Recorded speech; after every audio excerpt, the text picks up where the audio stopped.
I'm Pam Valentine. I'm the CEO of Alberta Innovates Health Solutions, and I'm really pleased to welcome you all to the Health Policy Speaker Series, which is a partnership between Alberta Innovates Health Solutions and the Institute of Health Economics.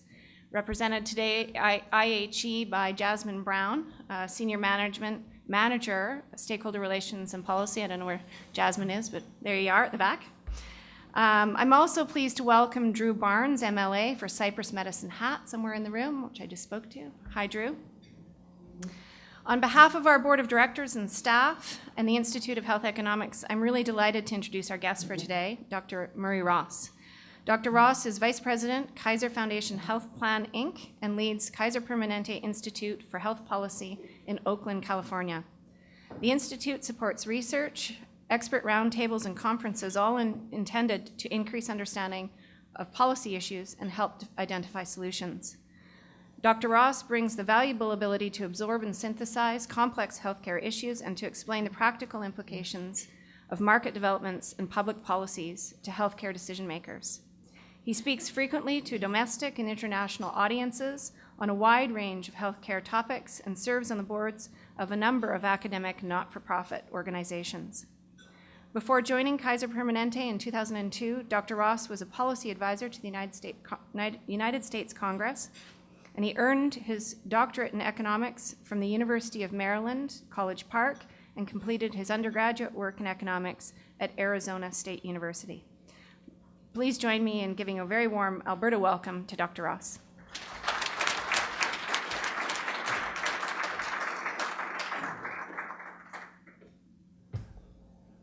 Well, good morning, everyone, and thank you for that kind introduction.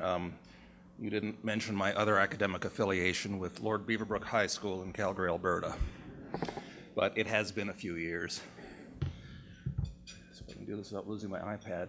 Well, I'm very pleased to be here, and I'm impressed with the turnout. I didn't realize that free breakfast was that big a draw, but we'll see if you're getting your money's worth today. I'd like to give sort of the 1-minute version of my talk, and I'm going to use the term "we" a lot.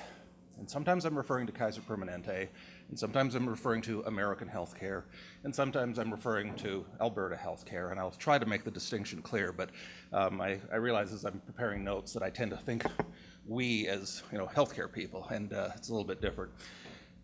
We have been making slow, steady progress in digitizing healthcare.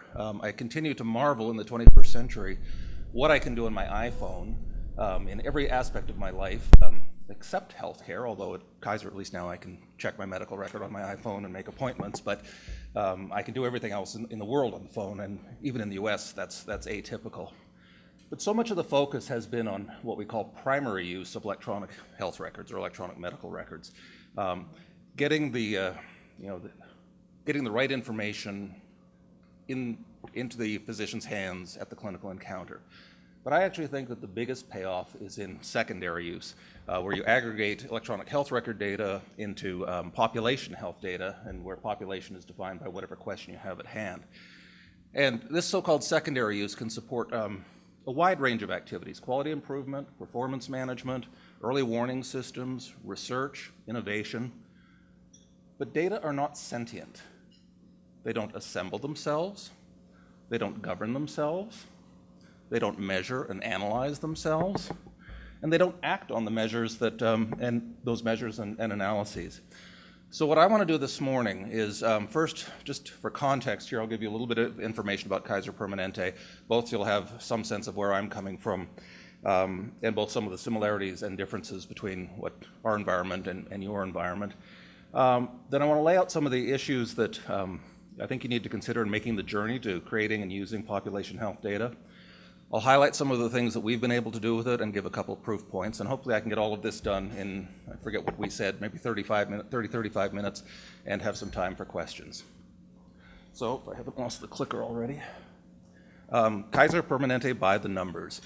We're a large organization, small relative to the rest of the US healthcare system, but we provide medical care for just over 10 million members. We operate in 7 regions. We're predominantly California-based with almost 8 million people there, but I'll show you a map in a minute of our other markets.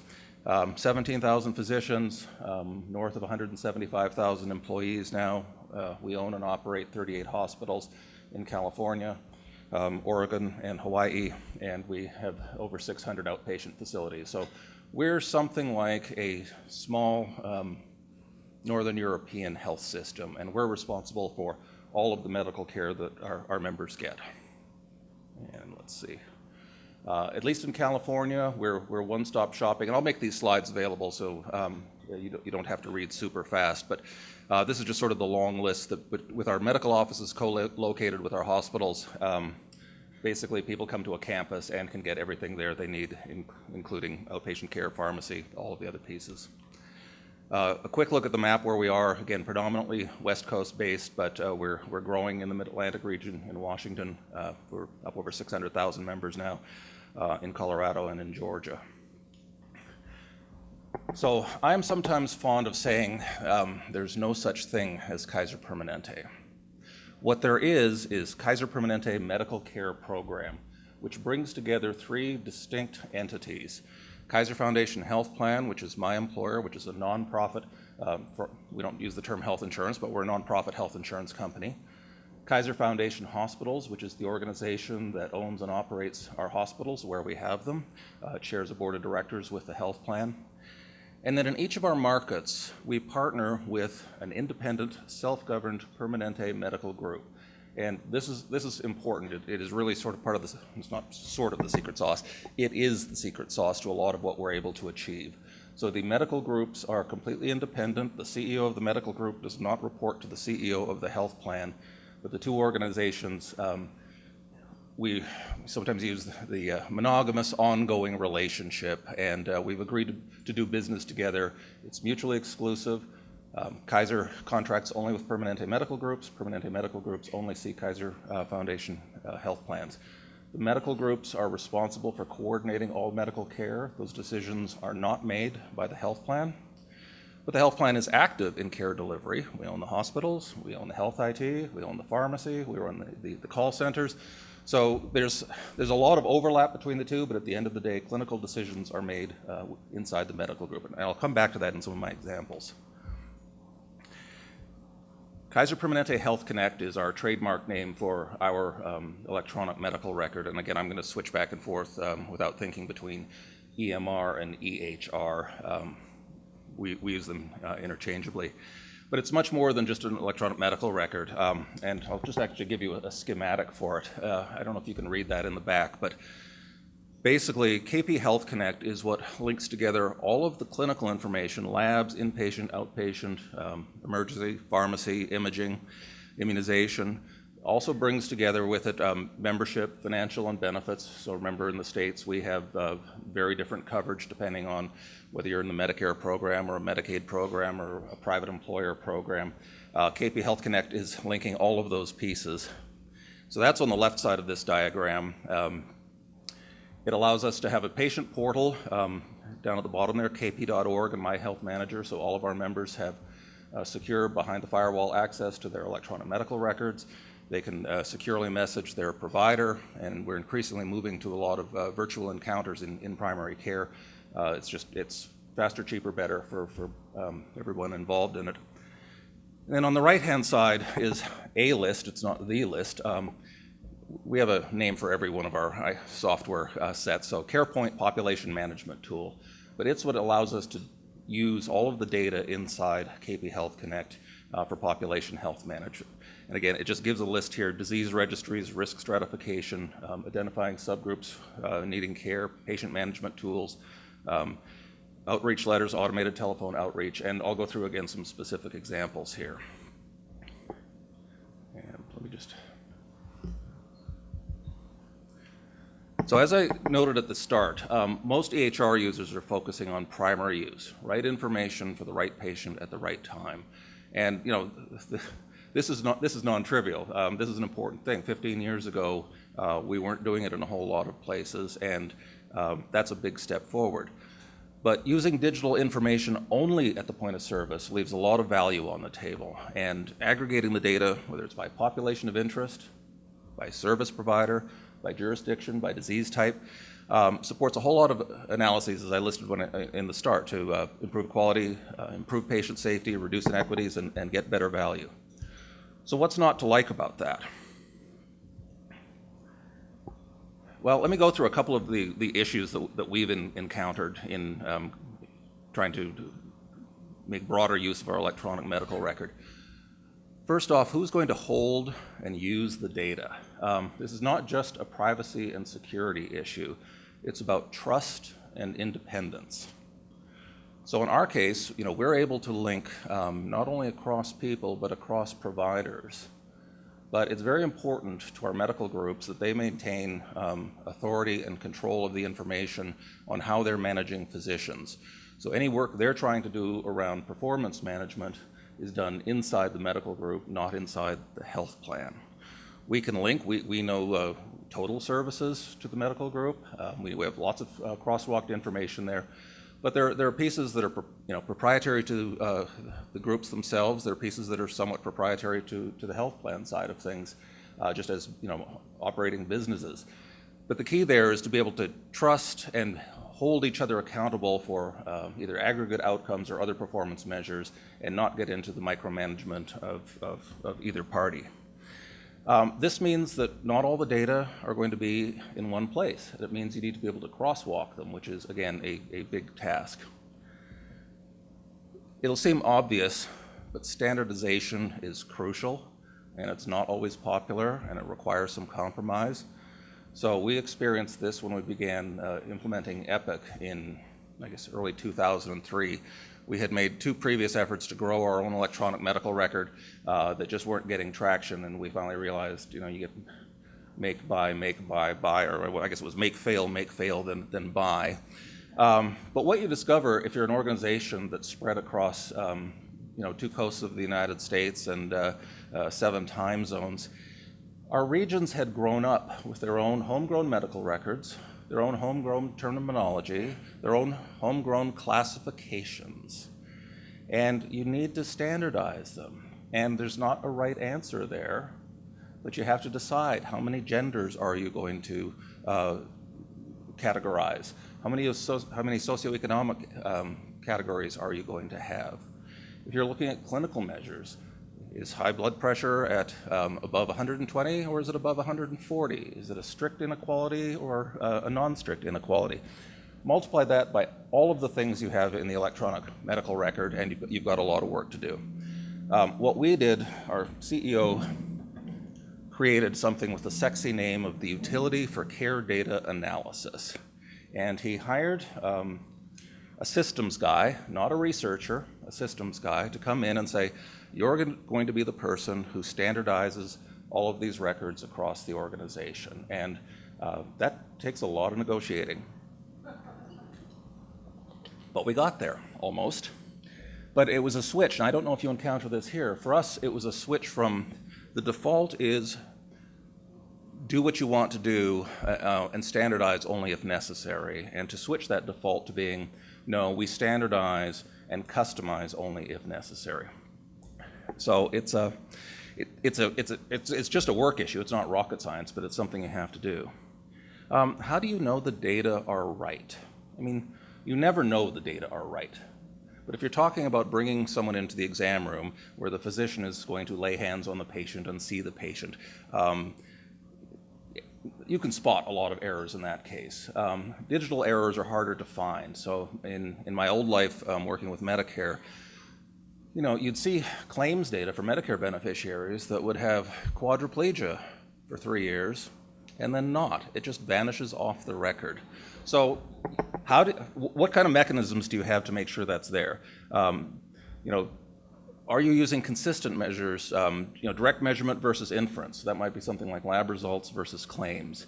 Are chronic conditions persistently reported? People report what they get paid to report. And you can lose diagnoses, you can lose comorbidities if they're not important. But when you're trying to roll up for a population health tool, you want those pieces there. And then there's the perennial phrase that my physician colleagues remind me of, is the difference between ex ante and ex post. Patients present with symptoms, not with diagnoses. So when you go in after the fact to look at what was done, you're looking at what is now a known diagnosis and trying to evaluate, was the care provided appropriate? So you've aggregated the raw microdata, and now you have to, and that's, again, a multi-year task for sure. And now you have to ask, what are you going to do with it, and what's the question at hand? So sometimes you just want to know, how sick are people? Get some measure of burden to do risk adjustment, whether you're comparing patient outcomes or measuring workloads. Other times you want to know whether your sick patients are getting appropriate follow-up.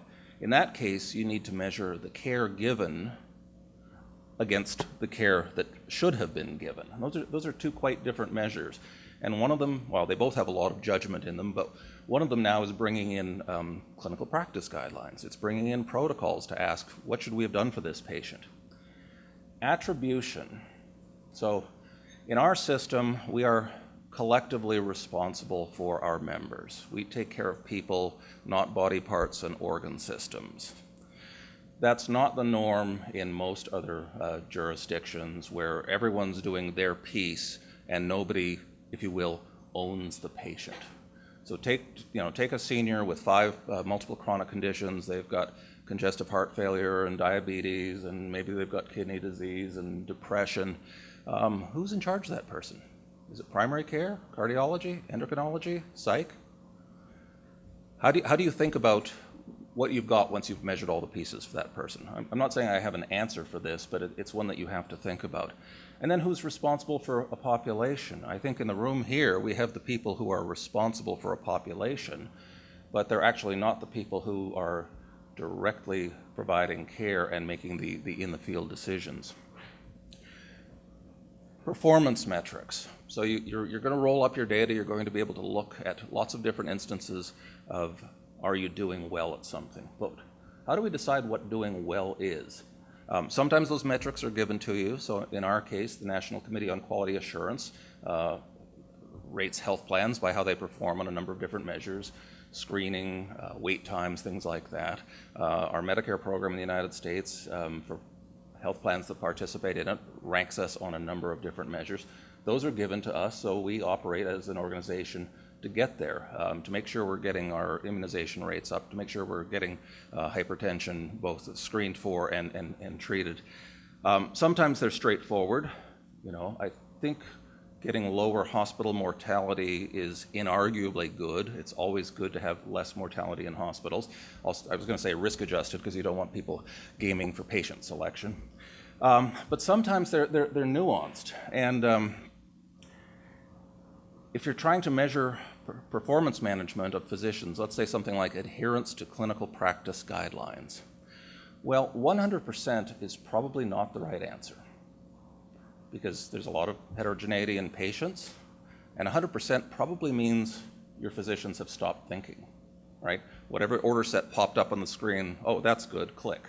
So if it's not 100%, what is it? And this is subjective, and it's going to vary. And this is something, within our medical groups, as they're trying to, I should be clear, our physicians are all salaried.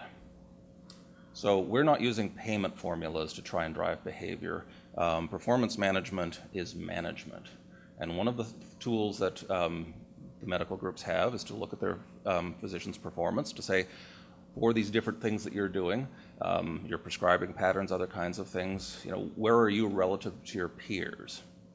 Maybe everybody should be higher, but at a minimum, don't be last.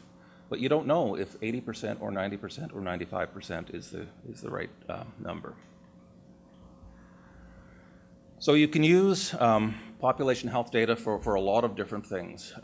You don't know in advance necessarily what it is you're going to want to be analyzing and looking at. We have a lot of people in-house. We have pretty large analytic staffs, both in our national headquarters in Oakland and in our regions. And they're pouring through data and they're looking for stuff. I call it anomaly spotting and hypothesis generating. Why do you see spikes in certain things? Why do you see different outcomes across, across our hospitals? That's a start. That's something you can't do just having, again, sort of the individual medical record. It's something you have to aggregate to do, and it's something where you want to have patient characteristics to do it. For performance management, hospitals, we can do risk-adjusted mortality, hospital-acquired conditions. We can dig in and look at workflow improvements. We can look at things like readmission rates in ways that you wouldn't think of. So for example, we see very different admission rates between our Richmond, California Hospital Center and our Oakland, California Hospital Center. Both of them located in lower socioeconomic environments, both run by the same organization. Why would they be different? Well, our physicians sort of spotted this almost immediately. They said, well, in Richmond, we discharge to families, and in Oakland, we discharge alone to home, and those people come back quicker. You don't know that if you don't have complete information about your patients and can look into what is their home status and what is their family status. Management for physicians, I mentioned prescribing patterns, brand versus generic, clinical appropriateness. Referral patterns. Does stable angina need to go to cardiology? You can look at outcomes for the physicians who are always referring to cardiology and the physicians who are managing it and ask, well, can we get the physicians who are managing it to teach their peers how to do a better job there rather than always sending to a specialist? Adherence to screening and clinical practice guidelines. Outcomes, it's not just the what is the outcome, but it's getting into the why did that outcome occur. And then workload is a perennial topic. It's ironic, there were a lot of fears when we were first, and I think this is generalized in a lot of places, when we were first getting our electronic medical record installed, everyone was concerned that it would increase workload. And obviously there's a short run increase in workload because you have to learn a new system. But one of our physicians captured it best, I think, when he said, it's not so much that it increases your workload, it's that it makes very clear what your workload actually is. All the things you should be doing for this patient while they're in your office. Again, I think having organized and self-governed medical groups, self-governed so the doctors are both the owners and the employees of the medical groups, that changes how you use the data to manage performance. So it's competitive, but it's not punitive. For any measure of variability that the medical group will see inside some kind of service provision, you have top performers and you have people who are lagging a little bit. And the first instinct is always, can we get the top performers to talk to their peers and see what they're doing and what their peers are not doing and change it that way? Doesn't always work, but sometimes I'll call it fixes are pretty straightforward. Within our medical groups, unblinded data sharing is the norm. You know where you rank relative to your peers on the metrics you're getting judged on. I was with one of our physicians on the East Coast this time last year, and we were hosting a faculty delegation, and he put up all his rankings on the screen, and he looked pretty good. He's in primary care. There are 14 in the medical center there. And he was number 1 on a couple, he was number 3 on a couple, he was number 11 on one of them. And basically he said, if I get too many of those 11s, I get a little tersogram from the physician-in-chief saying, fix that. But within the medical group, they're able to leverage the natural competitiveness and aspiration to be good that physicians have. And that's not necessarily the data you want to post on the website, but it works very well for management purposes.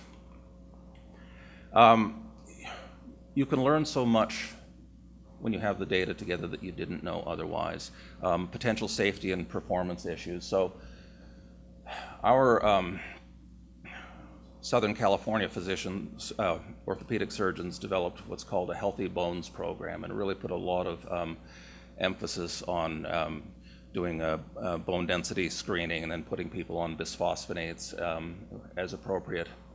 And then we tracked that. So what happened after we did that? Well, as you'd expect, we saw fewer fractures over time. But then we discovered in one patient group, elderly Asian women, we were seeing increasing fracture rates when they were on bisphosphonates, and they were, I'm not a clinician, but they were quote unquote atypical fractures. You don't see that unless you can roll up the medical data. Otherwise you have random events of a physician, a surgeon here, a surgeon there, seeing a patient come in with an unexpected fracture. But when you can go into your electronic medical records and say, oh, look, it's a particular population, that's what's the issue here. And so what they did is they basically put these people on a medication holiday. They stopped the bisphosphonates for a year and put them back on, and that brought their fracture rates back down to the normal range. I have an example that I'll show a little bit for revision rates. Again, I work a lot with our orthopedic surgeons because they're a fun group. I don't know why, but they do really good work, and I'll show you some of the stuff that they've been doing in the registries. But by tracking both patient characteristics, provider, and tracking which implant you're actually putting into people and barcoding it, you can figure out what's happening. When you see excessively high revision rates, you can stop purchasing that. You can ask, do we have people implanting them poorly? Is it a function of patient characteristics? You can do quality improvement based on outcome measurement, not just process change. And I want to tell a little story because this one sort of involves all of the pieces. About 5 or 6 years ago in Northern California, the medical group was looking at our colorectal cancer screening rates, colonoscopies, and we were not hitting our targets. And more reminders and what I call shouting louder wasn't working, right? People are not enthusiastic about getting colonoscopies, and if there's one appointment that you can always find a reason to postpone, that's the one. So instead of sort of, again, louder volume, bigger print, we said, well, what if we do something different? What if we substitute a less precise tool, fecal occult blood testing, which has to be done annually instead of whatever it is for colonoscopy every 5 or 10 years. What if we substitute that? What would happen? So what we started was we would mail a kit to people and they wouldn't mail it back. Okay, well, what if we send an email from their doctor, which you can do when you have this connected to the EMR, saying that in 2 weeks, I'm going to send you a kit. We want you to use it and send us the results back. And with trial and error, we went through a process of, sort of how much advance notification do you have to give? How important is it to have a personal email from your physician as opposed to a machine-generated email from your health plan? How many reminders do you have to send people? And by the way, we have a lot of backstop reminders as well, and I can attest to this one personally. If you're over 50 and you go in for a flu shot, and you are not current on your colorectal cancer screening, they will hand you a kit. And if you have more than 5 of these kits in your house, eventually you have been shamed into doing it, and you will do it. But all kidding aside, what we have found over time is that the lower precision in this stool testing kit is swamped by the greater participation of members. And so we're now diagnosing fewer distal cancers. People are not dying of a disease that was killing them before. They're getting care they prefer. They'd rather send in the kit than get a colonoscopy. They don't have a co-payment. They don't have to come into the office to get the kit. We send it to them. They get the results in 48 hours. And obviously, if there's something amiss in the test, then you get the colonoscopy as a follow-up. But it's triple aim. It's better care, lower cost, better patient convenience. And it requires sort of having all of those pieces come together to be able to do it. And then for us to know, well, did it work? Well, yeah, because now we can look and we can compare cancer incidence pre-post. Research. Having the population data can give you the real-world evidence you want beyond the clinical trial. So I won't go into it, but if anybody wants to talk offline, Vioxx, which was pulled off the market a number of years ago because of adverse cardiac events, that was turned up in part in the clinical trials and Kaiser Permanente participated in those.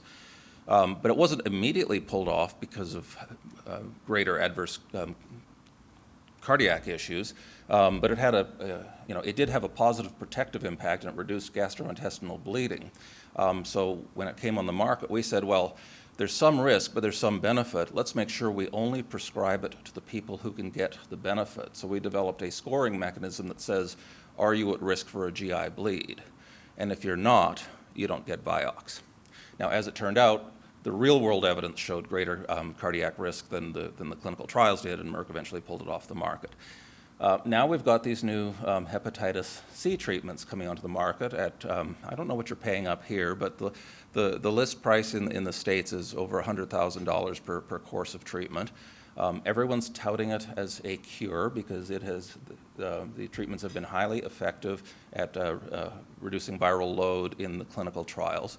But now the question is, how does it work in the real world? What do you do about medication adherence? And I've got these $1,000 pills that you have to take 84 of them, 12 weeks of treatment. You don't hand somebody $84,000 worth of prescription and send them out the door and say, take one a day, with food or whatever it is. But we want to know, does that clinical trial performance hold up? And maybe it will, maybe it won't. But as soon as you move to a patient population that, isn't only, adult men of a certain age, you're going to get some different results. I could give a lot of different examples under sort of this leveraging natural variation. The one I put here has maybe less relevance here. But because our patients come to us with different benefit packages, we don't have a standardized benefit package at Kaiser Permanente. We provide what Medicare obligates us to provide. We provide what our large employer customers ask us to provide. So you can have different co-payments, you can have different deductibles. That's the amount you have to pay out of pocket before your insurance kicks in. We have a lot of natural variation.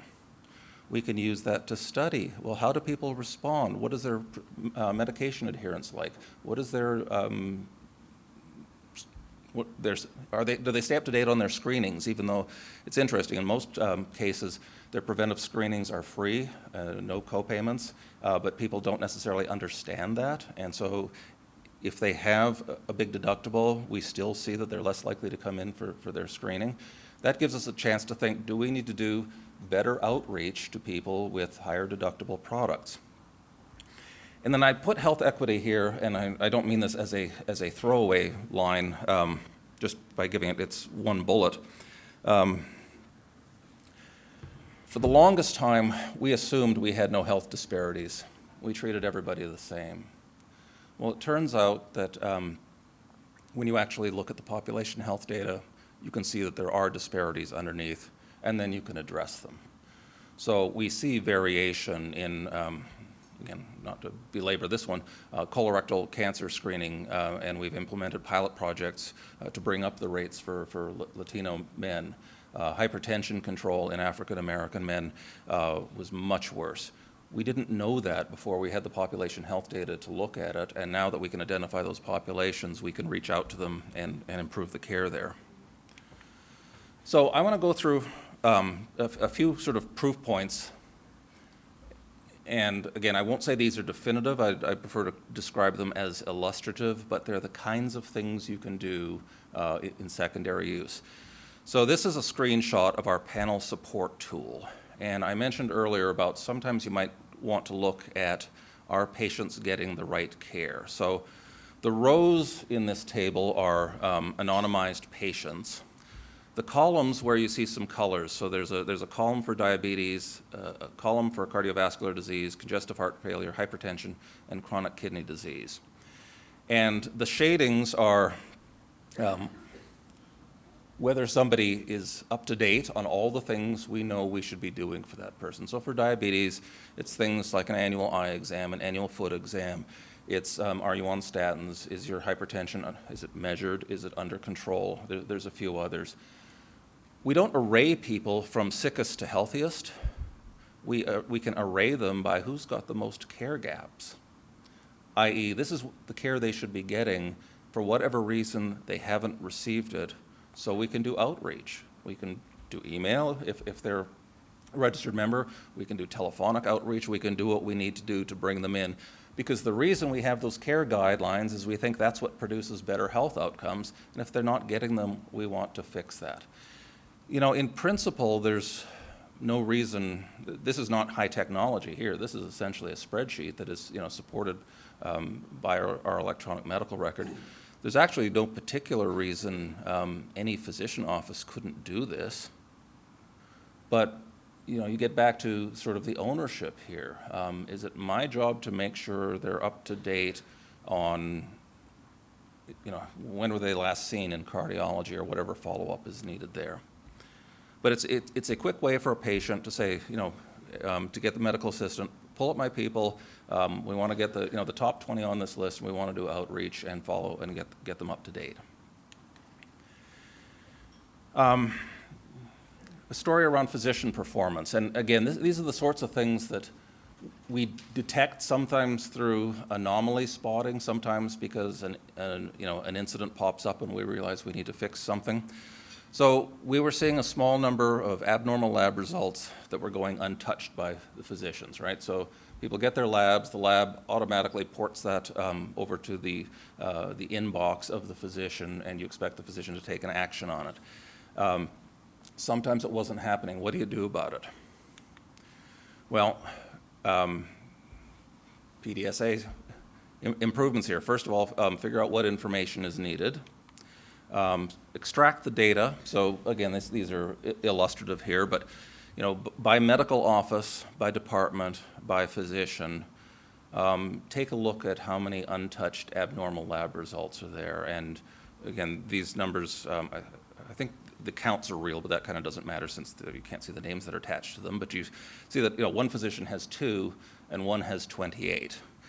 28 seems like a lot of abnormal results to be sitting in your inbox and not reaching out to your patient. That information goes to the department chief. The department chief talks to his physician colleagues, says, you have 28 untouched abnormal lab results in your inbox. The department average is 3, and we want it to be 0. What do we need to do in this case? And whether it's choosing to put up a pop-up reminder when it's akin to the thing I get when my expense reports are overdue. It's your credit card's going to be suspended in 2 weeks if you don't clarify all this. It has a way of getting your attention, and you focus on it and you get it done. If you get the pop-up reminder that every day a big window says you've still got 28, you've got 25, you need to clear this backlog. And then, step 4 here, we're managing it, we're monitoring it, and we're tracking it. The we here being, in this case, the medical group, not the health plan.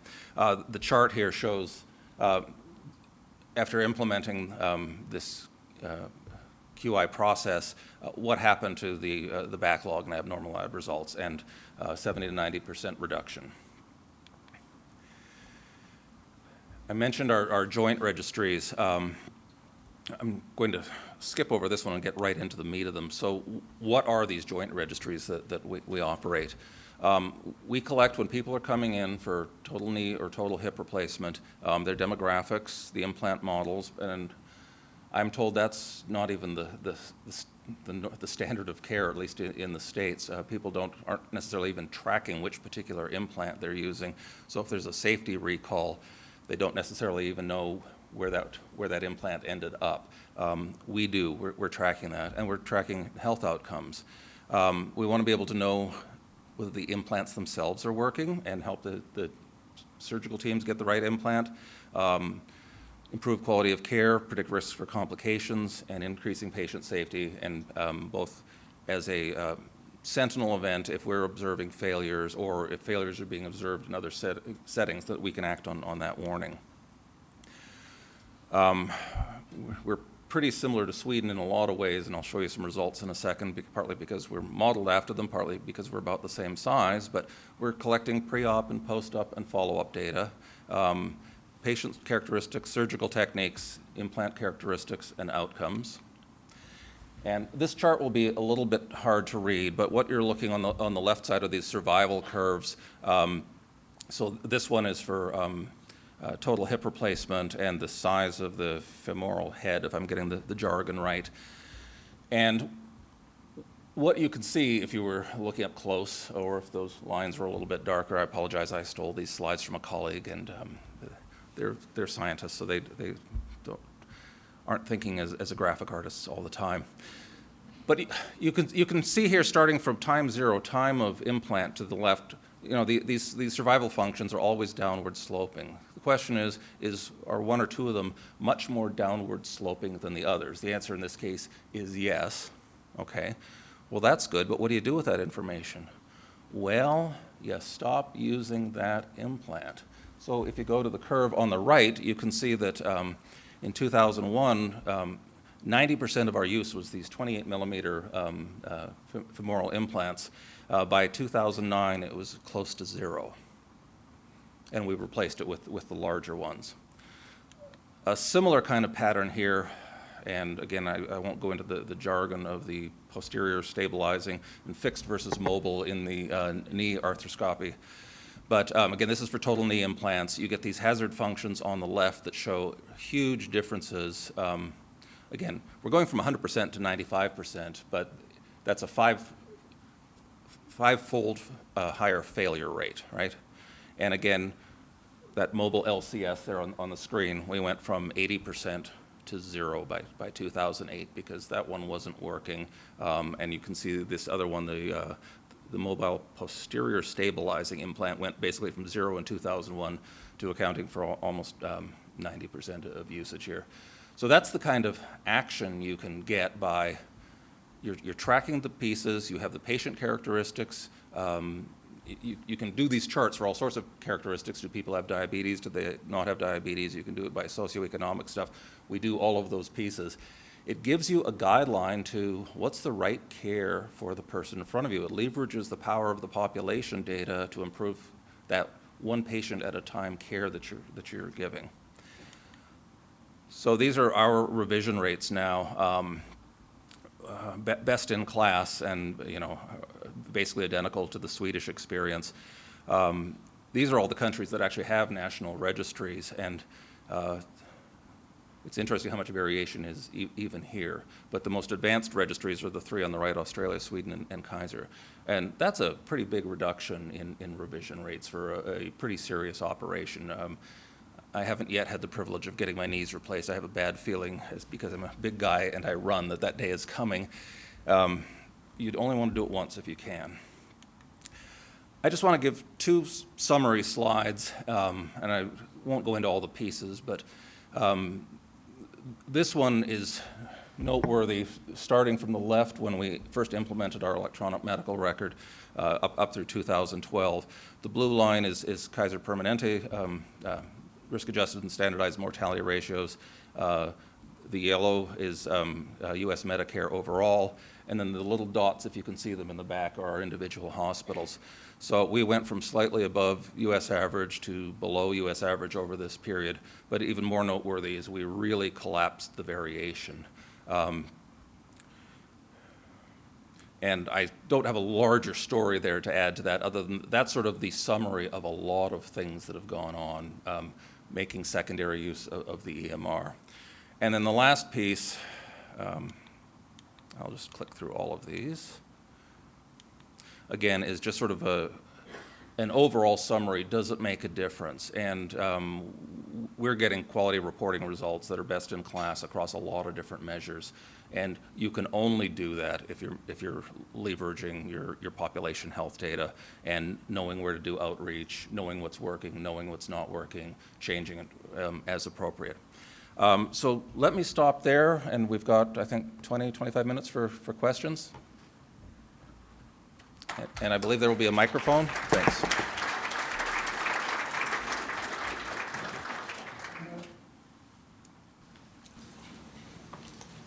Thanks for the very interesting presentation. One use of data that I didn't see, and maybe I missed it, was the notion of patient choice. Choice of which physician to access, choice of which facility to access or avoid, that type of thing. How far down the path have you gone in that regard? Any comments on that? Well, on physician choice, anyone coming into our system has choice of all of the providers. So if you live in Northern California, we're up to 8,000 physicians in the Permanente Medical Group. we encourage you to choose one of them. We want people to choose one and register with one, and they have choice essentially of any of those. And if the services are provided, and in most of our California hospitals, they will have choice of hospital. I think there's probably still an issue of, and this is a measure across the board, can you measure quality at any individual facility for the procedure that you might be going in for? That's a little bit tougher, and that's a ways off. But we've worked aggressively to make everything we can, again within confidentiality, regulatory, and legal rules, everything we can available to patients. So we're now, automatically sending lab results to people. There's a few that we're prohibited by doing, and it has to be a contact directly with a physician, I think for HIV and a few other things. But we send those out, and that was, again, another belt and suspenders approach to, we don't want abnormal lab results sitting in an inbox somewhere. So physician gets X hours to act on that. If they haven't, the results go out to the patient. That's not the best outcome, but it's better than nobody looking at them. We encourage people. There's, our website has all sorts of both clinical library, the web equivalent of call lines. There's a lot you can find out about your condition, doing everything we can to make it accessible, not just accessible in the literal engineering sense, but accessible in the literacy and language sense, trying to do a better job. We have a lot of language issues in California. We have 3 predominant ones in the Bay Area, English, Spanish, and Chinese, but we have something like 120 languages. And being able to make your information accessible across those is an ongoing challenge. Now, did I get to the heart of your question? I guess I was interested in the transparency notion and how much of this you're driving down that transparency path in terms of public reporting and availability, that kind of thing. Well, certainly everything we do that's required by law, for example, our star ratings in Medicare, our NCQA results, the Joint Commission, every entity that evaluates us, that information is available to all our members. The challenge there is that people in general have a hard time processing clinical information, because if you're healthy today, you're not going to spend a whole lot of time researching best cardiac care, and then when you're in the moment, it's too late to do it. So Medicare, for example, it's just got these summary measures. There, how many stars did you get? Well, 5 is the best, and we're 5 across the board. So that tells people that the Medicare program thinks we're a pretty good health plan. Now they can go to the Medicare website and dig down and look at the component measures, but far easier just to have that summary rating that people can evaluate. The health insurance exchanges, the marketplaces that are being set up under Obamacare, the Affordable Care Act, those are also now providing a lot of information, but they're providing them at the health plan level rather than at the provider level. And that's harder to do, because at the provider level you have a lot of individual variability, very hard to risk adjust. There's a lot of hospital data out there, at least in the US, but they're hard to use. And I mentioned at the outset about making sure you have the right data, and I'll give you one example. Medicare publishes a lot of quality metrics based on fee-for-service claims, which is about 2/3 of our senior population are in fee-for-service. The rest are in health plans like Kaiser Permanente. Well, we don't really do very much fee-for-service business. I think it's maybe 5%, maybe not even that much. It's only people who come into our hospitals through the emergency room and who are not already Kaiser Permanente members. So it's a very small, uneven population that came in through the emergency department, and that's the data that Medicare publishes and lumps us with these hospitals that see hundreds of thousands of patients, all of whom are fee-for-service. And we've pushed them for years to say, well, we've got our own data that's the analog to this, can we put it up there? And they've been reluctant to do that for reasons I don't fully understand. So if people are looking at those data, they say, well, Kaiser's data don't look as good as I thought. Well, that's because you're not looking at representative data for us. So it's a challenge being able to get information to people that's accurate and actionable. If I could, first of all, thank you for your excellent presentation. In the 8 months that I've been for the Wild Rose, the Health Shadow Minister, many Albertans have approached me about the idea of patient participatory electronic health records, and I know you touched briefly on that, but I'd like to ask it in a couple ways. How much responsibility should be on the patient to ensure that their appointments are moving through the system properly, to ensure that their tests are being looked at on a timely basis, and to ensure that they're involved? And one of the things that we run into in Alberta, I think, is we have a lot of good practitioners with a lot of their own systems now, and they don't always work together. They don't always interface. So with Kaiser, how does that happen where, say, a patient may come from a different system? Is there an opportunity to make it better for the patient by sharing that information? So the short answer is, for the most part, they're not coming from different systems. We're providing care to Kaiser members. But having said that, people travel, people get injured, they get sick in other locales. So we have arranged with a number of other systems, the Veterans Administration, the Mayo Clinic in Minnesota, it's Minnesota, Arizona, and Florida, Geisinger in Pennsylvania, so that we are able to share data across systems. So if one of our members shows up in their emergency room, the information will be there. If one of their members shows up in our emergency room, we'll have that information. It's not nationwide. We have the same interoperability issues in the States that you would have here. I think all of the policy people want to see information flow more freely, and a lot of the people who hold the information, it's not always in their interest to share it as freely as they might, even though collectively it's in patients' interests. Within our system, the information for the most part is there. I can go to any facility in Northern California, and they'll pop up my information at exactly, as I walk in the door. You asked about sort of patient responsibility. I think it's important that the system be backstopping people.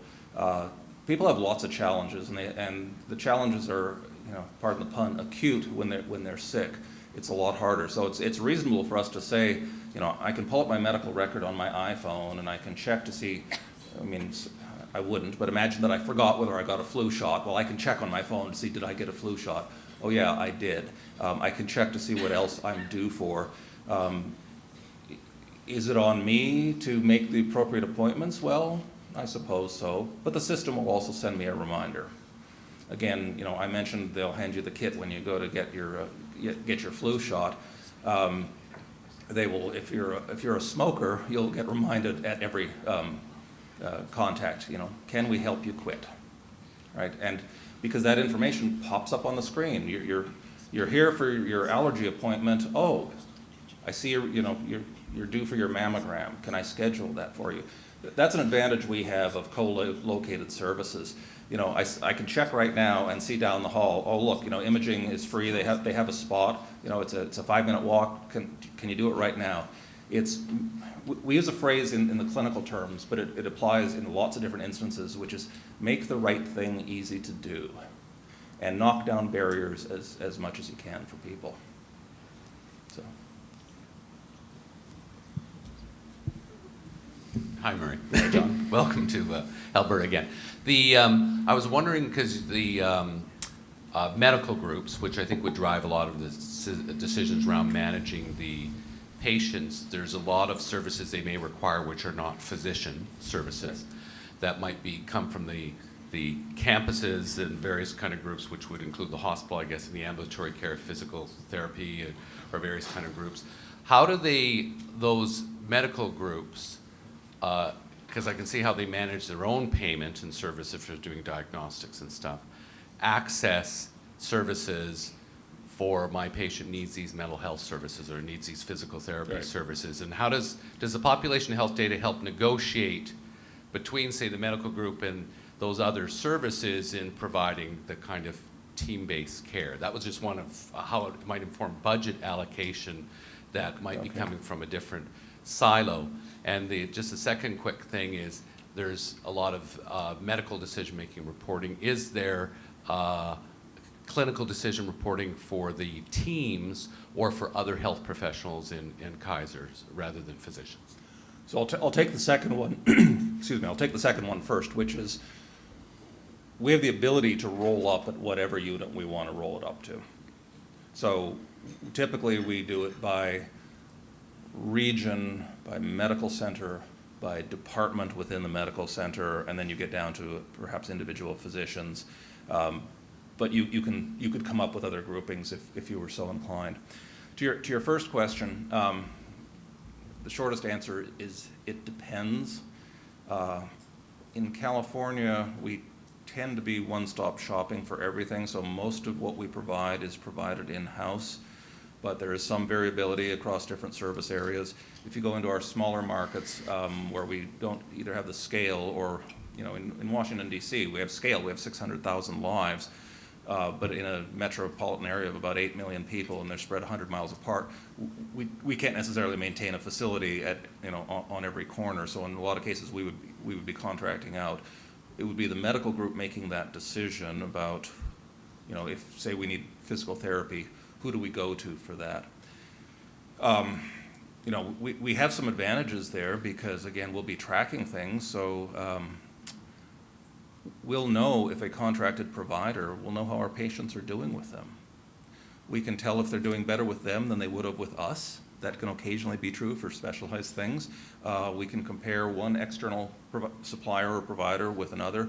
Just as we do on on implants, we could do it with other services, and that gives you some bargaining power, or just the ability to walk away and say you either need to raise your quality of care that you're providing our members, or we take our business elsewhere. So you can use the information in a lot of ways.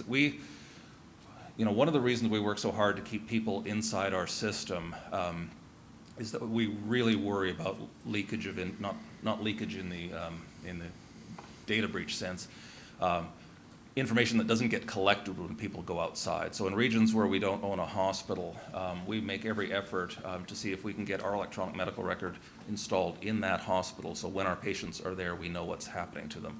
We have a partnership with a hospital system in Denver where they essentially have Kaiser floors, and our physicians around there, and our EMR is installed there.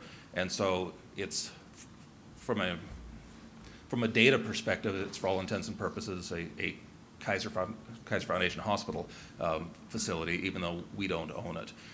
In other areas where we have, either less ability to negotiate or just, less scale, that's harder. People go into the hospital and, you've got the data, and you've got a gap, and then you've got the data again. And it's a lot of work to sort of fill in what happened. Question? I too have really enjoyed your sharings from so much great experience. Here in the Edmonton zone, we're still early in our journey, rolling out an enterprise-wide ambulatory care EMR. Focus to date has been primarily with specialists, but we do have 800 physicians in now. The memories of the paper to digital conversion are still very fresh. Their bruises are painful. But it's been a good year. We've piloted our own patient portal. We've got disease registries going, our first research tools. We've turned them on. We've got a physician portal going. And so the pain is turning to some excitement and great expectations, which have been dashed in looking at our first reports of secondary use, like the ones that you've described, because now we're fully aware that deploying an EMR doesn't mean that you've got compliance with the structured data needs that are behind the ability to have those reports. So of course, we're starting to work on policies and how we can cajole people into more minimum consistent use of things like the problem list and so on. But the vendors are teasing us with the idea that the unstructured data in progress notes and in the communication letters, which of course those get done, they have to get done, you can't bill otherwise, that they have tools to do searching on free text using natural language processing and other tricks. So I'd be very interested to hear if you've dabbled in that area at all, if you've got any learnings for us, anything you could share. We have more than dabbled in it, although I'm not the expert to talk about it, but we're using natural language processing in a number of instances. We made the commitment early on about what we wanted our electronic medical record to do. And that's where I talked about standardization. And within one organization, well, again, we're a multi-headed organization, but with one organization where leadership across the board had committed to, we're going down this path, getting adherence was, somewhat easier. Occasionally, perhaps not, maybe it was grudging adherence. And I think part of the issue is for, a lot of healthcare providers, you're asking them to do something, you're solving a problem they don't think they have. So you get to the, well, what's in it for me question. And at the end of the day, ultimately what's in it for them is their patients will get better care and they will have healthier patients. And presumably that's something they value, but sometimes that's hard to see in the early stages. I don't know what the right balance is of standardization versus, if you will, customization. But I think to the extent that customization is basically, excuse me, being used as a smokescreen to not do anything, then it's, I mentioned earlier sort of changing the default, which is the default ought to be we're going to standardize and use these same measures so we know what we're doing, and where we need to for whatever circumstances, then we customize. That would make more sense to me. I can tell you two things from our experience. One is that I don't think you'd find a Permanente physician who would go back to paper. They may not have liked the change, but there's nobody who'd go back. The second piece is the necessity and the importance of physician leadership in this space. It was our health plan CEO in 2002 who was newly arrived and basically declared, we're going to move forward and put in electronic medical record, and we're going to do it in 5 years. That doesn't happen if physician leadership at all levels and physician champions aren't helping make it happen, both not just getting people to sign on, but also making sure that their concerns are being heard and where they can be addressed.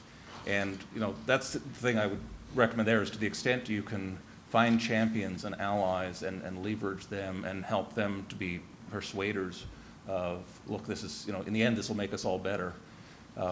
Again, I'm personally still struck a little bit as I think what information technology has done in so many other arenas. I am still a guy who gets his credit card bills sent on paper for some reason, and then at the end of the year I throw them out because I realize it's all online and any possible question I might have is 2 clicks away. But there's just, old habits die hard. So. Wes? One more? Okay, last question. Yes. Jim. Common mental disorders.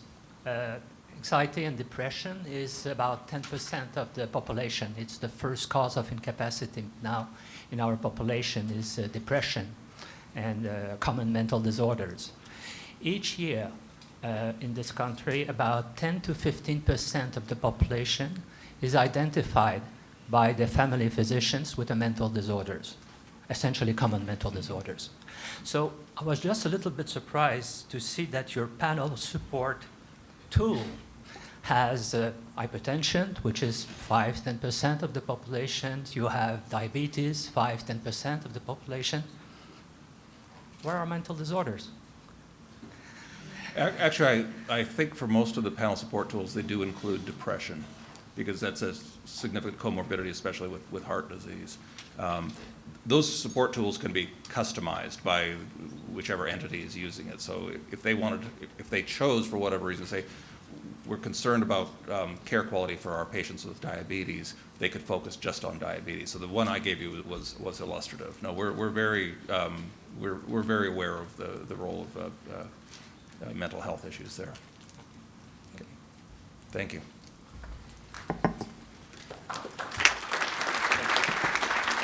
Thank you.